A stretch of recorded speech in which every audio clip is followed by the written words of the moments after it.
There are three transitions, and they're going to affect everything. These are the three revolutions that are taking place. The last time we had a similar transition, we had 2 world wars. Thank you very much for giving me the opportunity to come and speak to you. I've heard a lot about your institution. I spent some time in one of your competitors. It's an honor for me to be here. I've been asked to speak about global transition and how the world is changing. And also how one should act through that change, how one should think about acting through the turbulence that is obviously going to come.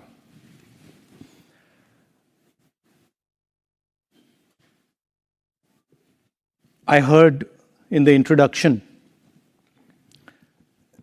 that I was a member of parliament until a few months ago. I don't think when I joined politics, 2004, I ever imagined what I see going on in our country. It was way outside anything that I had ever imagined. To be the first person to get a full criminal sentence on defamation, to get the maximum sentence and to be disqualified from parliament. I didn't imagine that something like this was possible. But then, I think it's actually given me a huge opportunity, probably much bigger than the opportunity I would have sitting in parliament. That's just the way politics works. I think the drama started really about 6 months ago. We were struggling. The entire opposition is struggling in India. Huge financial dominance, institutional capture. We were struggling to fight the democratic fight in our country. And we decided none of the systems were working. Democracy isn't just about an opposition party. It's about a set of institutions that support the opposition party. And those institutions were either captured, certainly weren't playing the role that they're supposed to play. And so we decided to do something quite strange. We just decided to walk across the country. And we never imagined for a second what would happen when we walked across the country. What would happen not just politically, not in terms of the type of response we got, but what would happen to us when we walked across our country. All of us. Started with about 125 people, and it fundamentally transformed the way we think about our country, about our people, about politics, about what is important. A lot of people ask me, what's the lesson you've learned from this? And for a long time, I couldn't quite say what it was. I couldn't answer. I'd say, I've picked up so much information overload, I can't really tell you what this has done. It was the most beautiful experience of my life, by far. It was very painful. I had a knee problem. It's one of those things you get up and you say, okay, we're going to walk 4,000 kilometers. So, at some level, it's a crazy thing to even conceptualize. And I thought that would be, I'm reasonably fit. I thought shouldn't be too difficult. I calculated in my mind. I said, well, what's it going to be? It's going to be 25 kilometers a day. No big deal. And then I had a knee problem. And then the whole thing, the way life works, everything just transformed itself.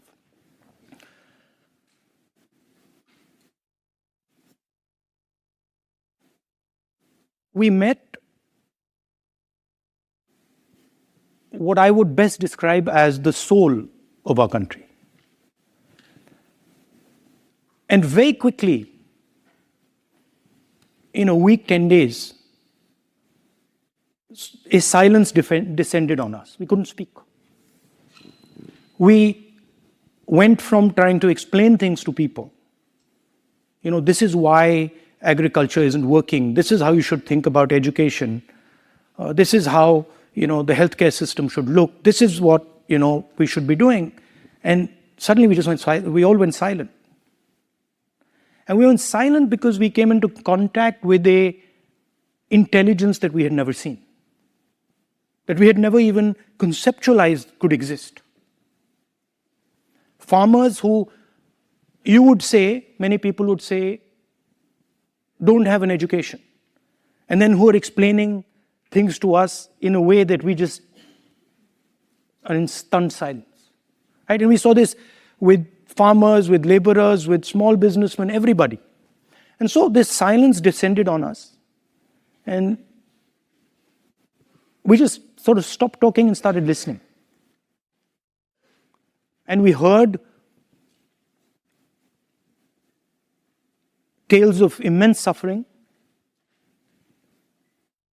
I mean, I can think immediately, I thought about one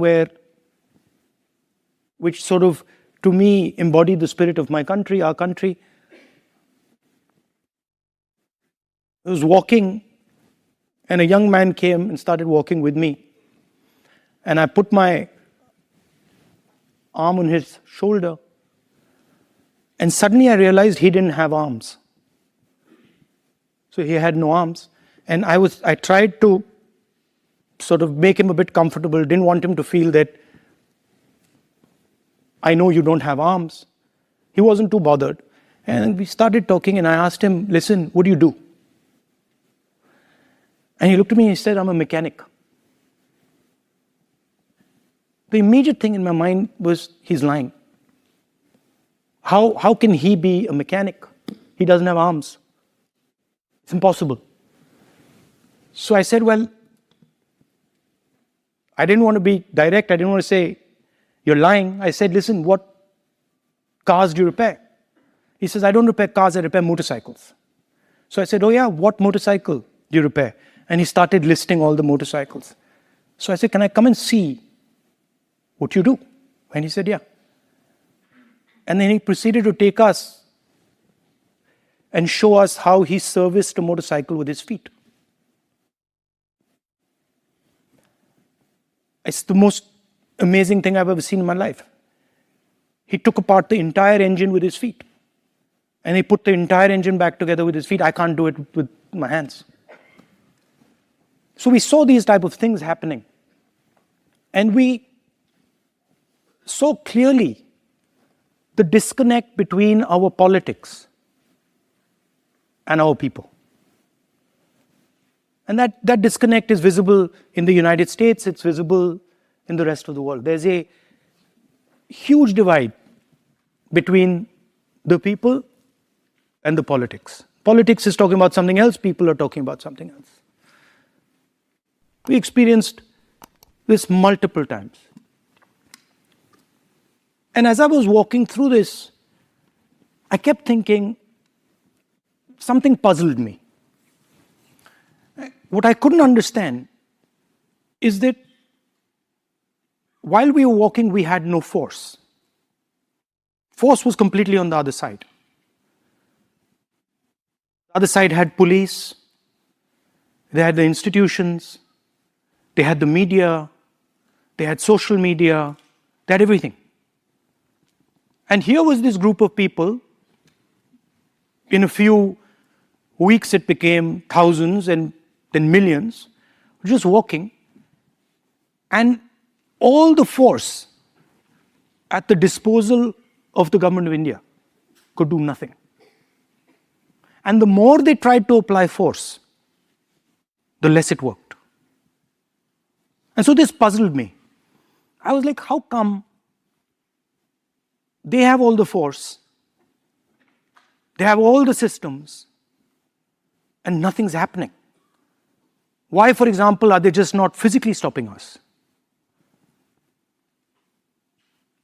And this was a question that just kept rotating in my mind. I'm like, why is it that they have the force, but they don't have power?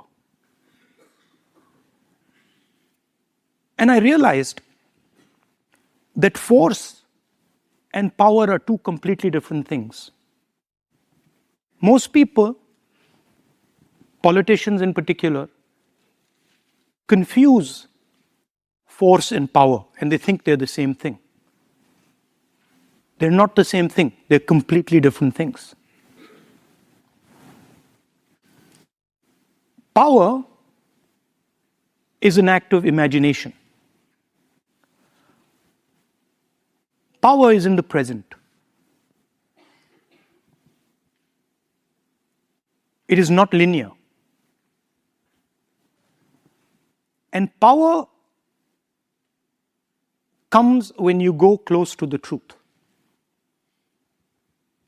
The reason we could not be stopped by force is because we were weaving around near the truth. And what was really interesting to me was it didn't matter how much force the other side had. They simply could not transfer that force into power. And they kept saying to us, people will ask us, so when are you going to stop? We're like, we're not going to stop, we're going all the way to Kashmir. No, you're not going to be able to go to Kashmir. They told me in Kashmir that, look, if you walk the last 4 days, you're going to get killed. They're going to throw hand grenades on you. I was like, fine, no problem, let them do it. Right? I want to see the person who throws a hand grenade on me. And the security guys, the people from the establishment there, I could see in their face that they just couldn't understand what I was saying. Right? So, this distinction in your life, in your work, is very important. It doesn't matter how much force the other person has. You can still have power. And it is determined by how close you are and how precise you are with regards to the truth. Now, you can see these moments.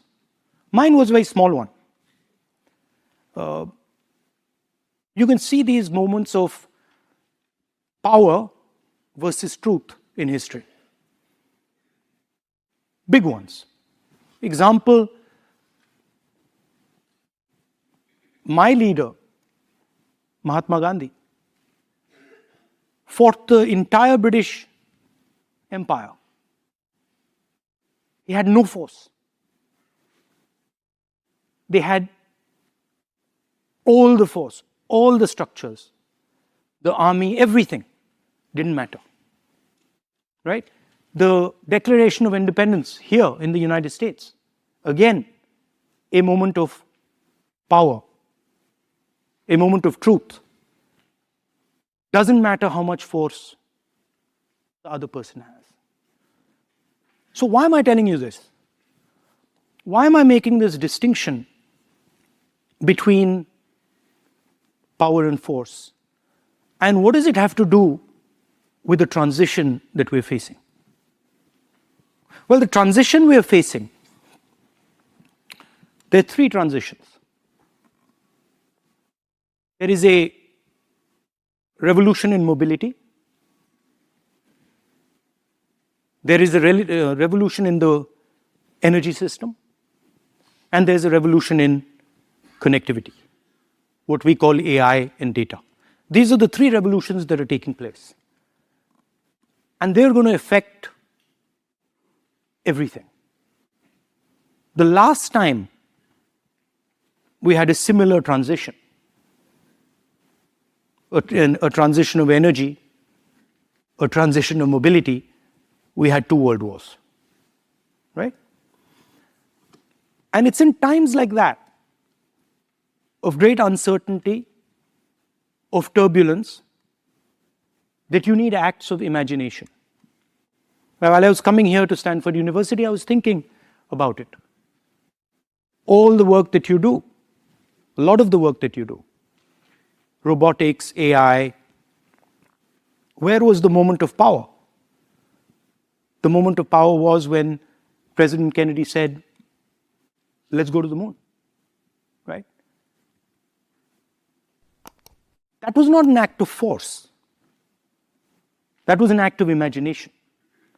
And from that, a lot of the work you do has emerged, evolved. And that's the type of relationship the United States and India should be thinking about. A relationship that's based on the true reality of our people. We know in India a lot about the reality of our people. All of you know. You live in our great country. You know the levels of poverty that we have. You also know the amazing amount of skills that we have. The United States has the world's cutting-edge technology. And we already have a bridge between us. It's important that this bridge is not simply a bridge based on force, but it's a bridge based on the reality of our people, on an understanding of the realities of both our people. India has some huge advantages. In a data-centric world, we have one of the largest pools of data. You over here are testament, many of you, to our skill in technology, in software.